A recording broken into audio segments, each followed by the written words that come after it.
Oke semuanya, balik lagi, sehat terus dan lancar juga kegiatannya. Terima kasih sudah mampir di channel The Moments. Ini ada yang seru teman-teman, ada forum diskusi ya. Di sini ada pakar-pakar, ada ahli digital forensik, salah satunya Pak Joshua. Jadi Pak Joshua bersama dengan yang lainnya ini membahas tentang apa yang dibahas oleh Rismond, yaitu ijazah Pak Jokowi, kemudian skripsi ya, dengan dalih penelitian itu. Rismond sering mengatakan hal tersebut. Selain dalih penelitian, dalih ilmiah. Nah, apa-apa yang dilakukan oleh Rismond, dari mulai cara meneliti ataupun etika ataupun hasil yang dinyatakan oleh Rismond di sosial media, itu menurut saya dipatahkan oleh salah satunya yaitu Pak Joshua yang merupakan ahli digital forensik. Dan sebenarnya Pak Joshua sendiri menyatakan Rismond itu sudah diundang untuk berdiskusi ya. Apalagi yang akan kita lihat ini di acara pakar-pakaran versus ahli digital forensik. Jadi Rismond tidak datang. Nggak tahu itu kabur atau gimana, takut atau gimana. Dan kemudian Pak Joshua dengan yang lainnya membahas tentang narasi-narasi yang dikeluarkan oleh Rismond yang berhubungan dengan ijazah ataupun skripsi ya. Jadi menurut saya dipatahkan telak ya oleh Pak Joshua. Kemudian juga ada temannya yang membahas dari segi kalau nggak salah tentang keilmiahan. Kalau untuk video lengkapnya yang sangat panjang sekali saya simpan di deskripsi. Namun saya akan melihat yang menurut saya penting diketahui oleh teman-teman ya di sini. Makanya kita langsung saja lihat videonya. Skripsi Jokowi itu kelihatan ada pembatasnya. Ya, nah ini mengenai namanya, skripsi. Pembatas buku yang ada tulisannya namanya perdana. Ya, saya menarik ya. Menarik itu kenapa? Karena dari situ kita bisa tahu bahwa ini dicetak atau dijilidkan di percetakan atau apa istilahnya jasa percetakan yang bernama perdana. Kemudian saya minta ya kepada teman-teman yang ada di perpustakaan itu coba dicari lagi skripsi-skripsi yang ada batasnya perdana gitu ya. Ternyata banyak sekali ya, dan banyak yang seangkatan Pak Jokowi juga. Di atas angkatannya juga banyak, di bawahnya juga. Dari tahun 79 itu sudah ada percetakan perdana, bahkan sampai tahun 88. Nah, bukan hanya di Fakultas Kehutanan saja ternyata ya. Oh, di fakultas yang lain juga telusuri, bahkan banyak ada ya kolega saya ya, namanya Pak Heru Marwata, nanti Anda bisa cari di Facebook ya. Ada dipublis juga itu ya. Itu dari Fakultas Sastra. Jadi ada banyak dosen-dosen yang lain atau bahkan ada banyak mahasiswa alumni-alumni lain yang juga mencetakkan ya skripsinya di perdana. Dan itu sama semua fontnya ya, sama semua cetakannya. Jadi dari situ sebenarnya saya sudah punya feeling ini sama semua. Jadi asumsi yang disebut oleh Rismond ya bahwa ini hanya bisa diproduksi dengan teknologi digital zamannya 90-an harus menggunakan Microsoft Word, itu sudah terbantahkan di situ ya. Nah, apa yang saya lakukan? Yang saya lakukan, saya menghubungi dia pertama kali. Rismond ya, saya kirimkan mungkin chatnya ya, nanti saya coba tunjukkan chatnya, tapi saya coba ceritakan deskripsinya dulu ya.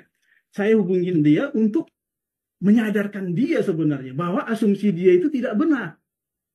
Bahwa teman-teman yang lain juga menggunakan teknologi yang sama, menggunakan font yang sama. Gak ada bedanya. Itu yang pertama kali. Artinya itu untuk membantah ya asumsi berkaitan dengan font. Ya. Kenapa? Karena nggak mungkin juga itu dipalsukan semua. Karena saya lihat sendiri, saya rasakan sendiri. Dan dokumentasi inilah sebenarnya yang saya kirimkan ke dia. Tujuan saya untuk menyadarkan dia bahwa asumsi itu tidak benar. Ya. Tetapi apa yang dilakukan dia? Saya diblokir. Oh. Ya. Awalnya kita berdebat melalui komunikasi. Saya ajak dia datang. Datanglah ke sini, berdua kita. Saya bisa tunjukkan semuanya. Tapi apa yang dilakukan? Nggak benar itu. Semuanya palsu itu. Buktinya nggak ada tanda tangannya semua. Nah, memang dia akan beralih gitu ya. Setelah fontnya terbantahkan, dia lari ke tanda tangan. Nah, ini contohnya, inilah orang-orang yang mencari namanya pembenaran. Bukan mencari kebenaran. Padahal sebagai ahli forensik kita itu mengungkap fakta. Fakta apa yang ada yang kita temukan, itu yang kita laporkan. Ya, tidak ada asumsi, tidak ada pendapat di sana, apalagi berasumsi. Itulah sebenarnya laporan forensik digital yang resmi atau yang benar, ya. Forensik apapun hanya mengungkap fakta, tidak boleh berargumen. Forensik katakanlah di kedokteran, forensik tubuh, forensik apapun itu tidak pernah berpendapat, tidak pernah membuat asumsi. Ya, kita hanya menyampaikan fakta. Nah, ketika kita mungkin di pengadilan nanti ditanyakan apakah pendapat Anda terkait ini, baru boleh berpendapat. Ya, nah itu prinsipnya, ya. Jadi laporan forensik digital hanya mengungkap fakta-fakta. Forensik apapun kurang lebih sama, hanya mengungkap fakta-fakta. Dia tidak boleh berpendapat menyatakan ini palsu atau tidak, karena dia tidak berwenang untuk itu. Nah tuh, Rismon, Pak Joshua udah ngomong seperti itu. Termasuk juga mungkin ada Roy Suryo, dia mencoba menganalisis menggunakan ELA, kemudian menganalisis menggunakan Fastnet dan seterusnya, gitu ya. Ini kesalahan-kesalahan yang sangat fatal, ya. Apalagi ditambah asumsi-asumsi, wah ini palsu dan ini tidak, ini beda dengan wajah seseorang dan seterusnya. Nanti kita bisa buktikan, ya, mudah-mudahan cukup waktunya secara teknikal, ya. Kira-kira begitu Mbak Atila, silakan. Tapi Pak Joshua, saat ini ada fenomena nih, di mana pendapat ahli itu menjadi kurang penting di internet, ya, atau bisa sering disebut dengan post-truth atau fenomena post-faktual. Biasanya digunakan untuk menggiring polarisasi opini atau emosional dari para netizen, sehingga itu cepat sekali viral. Nah, menurut seorang ahli forensik digital seperti Pak Joshua, bagaimana publik menilai hal-hal yang sifatnya cepat sekali viral karena terpolarisasi opini dengan emosi? Bagaimana, Pak? Iya. Jadi memang fenomena post-truth itu sangat sangat nyata sekali, ya. Di kasus ini apalagi, gitu ya. Di kasus ini kita bisa melihat, ya, bagaimana seorang akademisi membuatkan analisisnya masing-masing, padahal, gitu ya, padahal ada lembaga resmi yang sudah menyatakan bahwa itu asli, katakanlah, ya. Sehingga apa? Opini-opini yang dimunculkan itu mendelegitimasi lembaga-lembaga ini. Ini sudah menjadi apa istilahnya, ya, kebablasan, gitu ya. Itu yang menjadi PR kita sebenarnya. Bagaimana cara menyadarkan orang-orang ini bahwa, ya, asumsi itu tidak bisa menjadi bukti, bahwa pendapat-pendapat orang-orang tersebut, ya, tidak bisa menjadi bukti, ya. Bukti yang resmi itu adalah bukti yang dihasilkan, ya, menggunakan prosedur yang ketat, ya.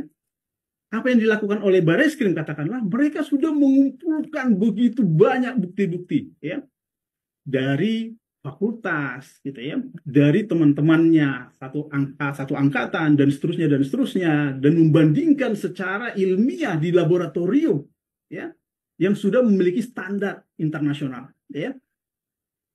Nah, itu saja masih dibantah lagi, gitu ya. Nah, saya yakin mau siapapun nanti yang menghasilkan, ya, penelitian-penelitian secara ilmiah tersebut pasti akan tetap dibantah, karena mereka sudah, ya, itu tadi, sudah memiliki ya, semua pendapat yang berbeda dengan mereka pasti akan ditolak. Intinya begitu, ya.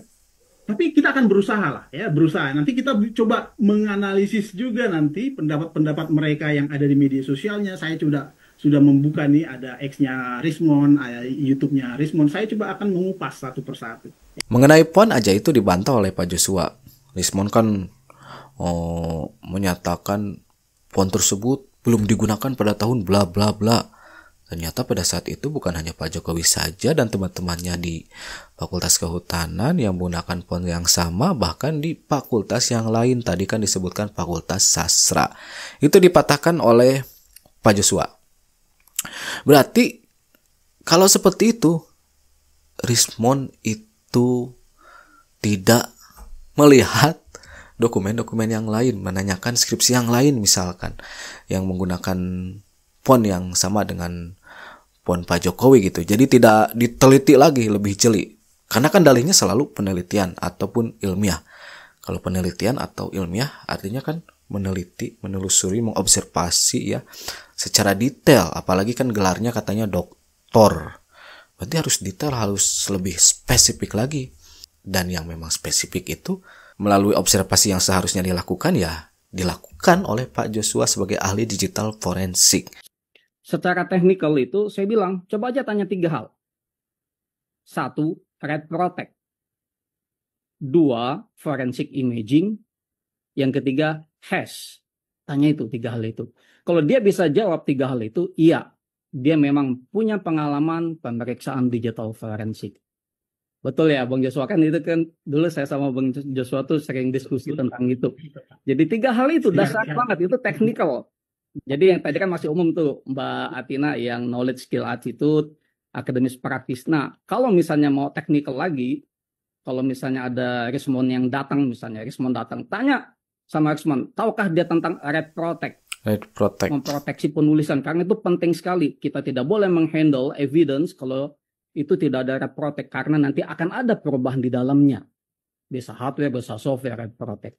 Forensic imaging, tanya sama dia, tahu nggak dia forensic imaging? Kalau dia ngomong tahu, jelaskan bagaimana proses yang berlangsung di dalam kegiatan forensic imaging, karena itu sangat dominan sekali, pelajaran yang mendasar bagi siapapun S1, S2, S3 ataupun kursus kalau dia mau belajar tentang digital forensik.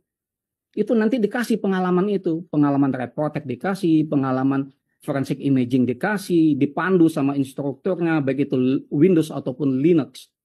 Kalau misalnya Rismon tidak bisa menjelaskan forensic imaging, red protect, gugurlah dia.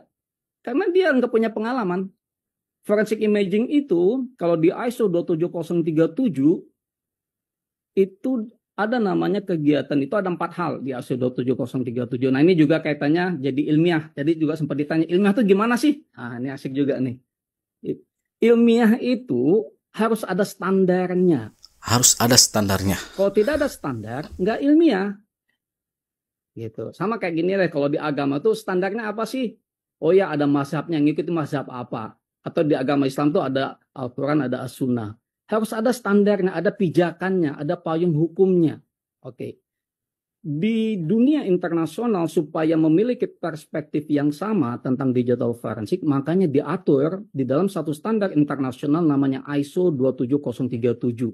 Guidelines of Identification, Collection, Acquisition, and Preservation of Digital Evidence. Nah loh, Rismon tahu nggak ya tentang ini? Jadi diatur di sana ilmiah itu. Jadi kalau misalnya Rismon ngomong ilmiah, tanya standarnya apa? Nggak boleh subjektif. Kalau misalnya, oh ini menurut saya, ya belum tentu. Kalau menurut Rismon ilmiah, belum tentu menurut Bang Jo itu ilmiah. Makanya harus ada standar yang sama.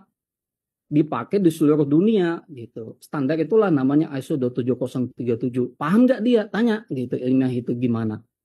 Kalau misalnya kita ngomong ISO 27037, telak sekali Mbak Atina dan teman-teman. ISO 27037 ngomong, menyatakan eksplisit, jelas sekali di sana, bukan implisit. Pemeriksaan harus berasal dari original source. Saya ulangi ya. Pemeriksaan harus berasal dari original source, sumber yang sesungguhnya. Tidak boleh yang bukan dari original source. Contohnya gini. Misalnya di internet ada capture WhatsApp Bang Joshua sama Pak Roni. Kemudian saya disuruh periksa. Saya tolak. Itu capture. Jadi bisa. Jadi kalau misalnya saya diminta periksa capture WA yang ada di internet antara Bang Joshua sama Pak Roni, saya tolak. Saya harus minta original source-nya. Sumber yang sesungguhnya. Sumber yang sesungguhnya, yaitu sumber yang original. Dan ketika melihat apa yang dilakukan oleh Rismon, kemudian Roy Suryo, dari manakah sumbernya teman-teman? Kapolri bisa menghentikan, dia pernah ngomong saya, Kapolri menghentikan persidangan. Saya bilang Anda ini nalarnya keliru banget, gitu loh. Kapolri nggak bisa menghentikan proses persidangan. Yang menentukan proses persidangan itu, Roy Suryo, itu adalah hakim ketua pengadilan, gitu loh.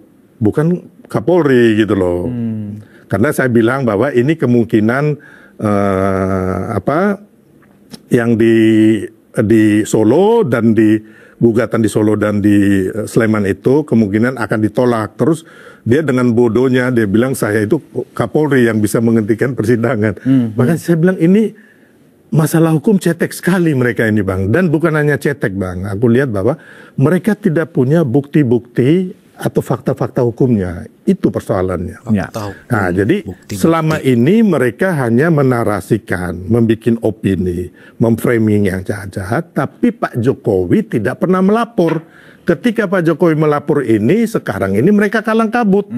Bang, panik gitu loh Bang. Makanya mereka membangun lagi narasi yang menurut saya tambah bikin konyol. Kita nggak butuh nama. Kira-kira teridentifikasi Bohir ini siapa ya? Ya, kalau nggak boleh sebut nama ya memang nggak boleh karena kita jadi menuduh ya toh. Ya kalau yang mereka ini kan kurcaci ini Roy Suryo, Tifa, terus Rismon, Rijik ya kan. Ya ini boleh kita ngomong Bang. Itu kan ya pion-pion depan aja. Tapi di belakangnya mereka tentunya orang yang punya kepentingan untuk kalau bisa berkuasa kembali ya kan. Kalau bisa mereka punya apa? Mereka berkuasa kembali. Berarti Bohirnya ini adalah orang yang pernah berkuasa. Jadi menurut Bang Sylvester itu ada Bohir ya, yang ongkosi isu ijazah palsu. Jadi Bohir itu di dalam dunia politik itu tuh semacam orang yang mempunyai proyek, yang memiliki proyeknya atau yang menyumbang uangnya untuk hal-hal tertentu yang harus dibesarkan misalkan ya, tergantung permintaan dari si Bohir ini, pemilik proyek. Oh, orang yang pernah berkuasa rata-rata Bang, yang punya duit. Oh, yang bisa mengatur ini apa bisnis-bisnis gelap gitu loh, ya kan? Jadi kumpulannya apa ini. Kepentingan mereka kalau memang Bang Sil mengidentifikasi Bohir ini adalah mereka ingin berkuasa kembali kan itu ya. Saya pikir tuh itu saya pegang tuh omongan itu. Yang ingin berkuasa kembali kan begitu ya. Berarti mereka pernah berkuasa. Siapakah kira-kira? Gitu, apa kepentingannya kan Pak Jokowi juga sudah selesai. Ya kepentingannya kan mereka nggak mau Pak Prabowo dan Mas Gibran ini sukses Bang. Berarti sebenarnya mereka musuh negara dong kalau begitu. Ya kelihatannya begitu. Tapi kan mereka bermainnya di belakang layar. Kan mereka juga sakit hati Bang kemarin. Jadi orang top di Republik ini terus jatuh ya kan, nggak memegang kekuasaan apapun, sakit Bang itu Bang, gitu.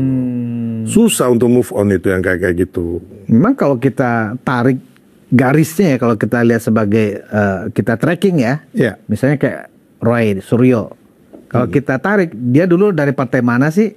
Ya. Kan kelihatan tuh benang merahnya. Oh partai ini, ya kan? Apakah partai ini ya kan ada kepentingan untuk 2029? Nah, disitulah muncul spekulasi. Barangkali begitu ya, Bang Sil. Ya, ada juga ya kan. Terus ada lagi yang kemarin dari yang kalah Pilpres. Ya kan. Terus yang kedua ada juga ternyata. Saya sih berani sebut nama kalau Tifa itu memang orangnya Anies. Ya, kan? Kira-kira begitulah gitu Bang. Terus ada juga ternyata kemarin ada podcaster juga ketemu sama saya.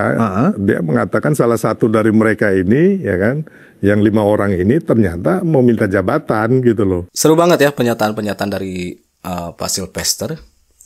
Ada orang yang pernah berkuasa, ada kata partai, kemudian ada orang-orang yang ingin meminta jabatan. Ya kira-kira teman-teman juga punya opini sendiri ya terhadap pernyataan-pernyataan yang dikeluarkan oleh Pak Sylvester.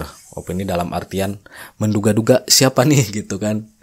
Siapa orangnya, dari mana nih, siapa dalangnya, dalang yang sebenarnya.